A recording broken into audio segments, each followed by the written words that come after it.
Crystal Allen Ruck, Walter Koenig, Michelle Nichols, and it encompasses a kind of a story that where you see the characters play not only themselves but other types of characters as well. So the way the story is structured, without giving it away, you'll be able to see them playing very different characters, not only themselves but these other characters as well. I will be in it as a Tuvok, but in a different setting than I originally was in the Voyager series. So it's a very cool story. I think you'll like it. We're hoping to try to get a DVD version of it out later on in the year, but ultimately it will be showing here tomorrow, and you should definitely check it out to get a chance to see it. It's localized, it's online, streaming all 3 acts at www.StarTrekOfGodsAndMen.com. It took us a lot of work to put that thing together. We shot in upstate New York.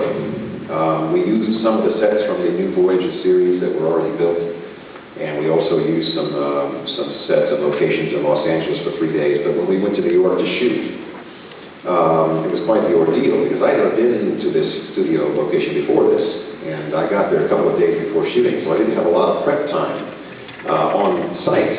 So when I got there, we realized we had 7 costumes, principal costumes, that were not able to make it out there. Something happened to the guy that was making them, and he was all the way on the West Coast. We didn't have 7 principal costumes, and we had to start shooting in 24 hours. And I'm telling you, that was, if anything will shut that project down, it would be something like that. I mean, if I took off, they could still shoot the bloody thing, but without the costumes, that's the problem. You can't just go down to Kmart and, I need a tunic and a communicator, all the stuff, I can imagine shopping for Klingon clothes over in the men's section. So, we had a lady named Debbie Hartwell. She runs a company called Pink Trunk, and she was absolutely, by miracle, she was there just to be hanging out and sort of taking it easy for the week.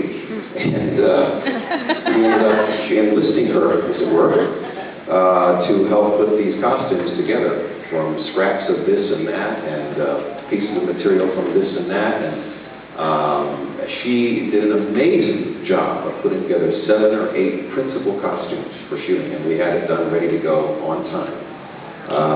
It was unbelievable. There was no air conditioning in the studio. I would say studio, it was actually a converted warehouse.